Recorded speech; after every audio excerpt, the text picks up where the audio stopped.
I am now honored to be joined by Nicole Poyer. How are you? I'm fine, thanks. Who do you represent in this symposium? I represent the Sion Goodrich Theological Society, which is an ecumenical theological society from Trinidad and Tobago. We are affiliated with Codrington College in Barbados, and they are the Anglican Seminary in Barbados. And in this contest, what does religious freedom mean to you? Well, coming from Trinidad, where we are a very plural, very diverse society, it's something that I took for granted for many years before realizing that not a lot of people enjoyed what I enjoyed. So I grew up in a Catholic family, but my stepmother was Anglican. When I visited my father's home, I had that kind of influence. And the person next door, the neighbor, was Seventh-day Adventist. And every Saturday he would ring this very loud school bell, and all the children from around would come to Sabbath school, regardless of what religion you were. So I was Catholic, there were Anglicans around, there were Hindu children who came to Sabbath school. So religious freedom is something I enjoyed and took for granted for a long time.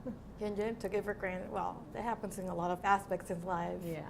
And what is the value do you see in having an event like this being hosted or being celebrated in an academic place? Well, academia is supposed to be the great leveler. It levels the playing field for a lot of people. So if it is we are to gain any kind of understanding and any kind of interaction with each other, universities are generally the places where those things happen. It's generally also the places where revolutionaries come out of, great change comes out from there, great researches, great studies. So if it's going to happen at all, this is a place for it to happen. And coming from Trinidad and Tobago, right? How has the experience been in the Dominican Republic participating in the symposium?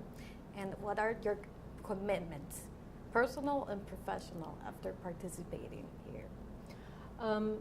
To be honest, I had been told that the symposium would be in English. And I thought, oh, that's fine, I can do that.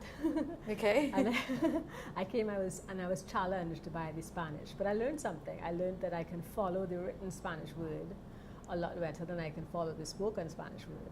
And that I can follow the French a lot better than I can follow the Spanish altogether. Okay. So I learned something about myself coming to this symposium. Also, it was really, really great to meet so many different people from different walks and from different nations, and have that kind of dialogue. We have a lot of ecumenical dialogue in Trinidad, but it's good, very good to get a perspective that is different from your own, understanding. Okay.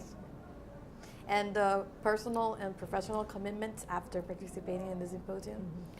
Well, first of all, I have to go and write a report based on the symposium to take back to the Theological Society. But also, even though the Theological Society is the group that sent me, I'm also co-founder of the only ecumenical prayer community in Trinidad. And having made some connections with some other people there, we're going to continue making those connections and see how we can partner with different aspects of things going forward. Okay, so we're going to keep that going. Awesome. And we're glad you have had an awesome experience here and also have learned things from yourself and as a professional as well. So thank you very much. Thanks for having me.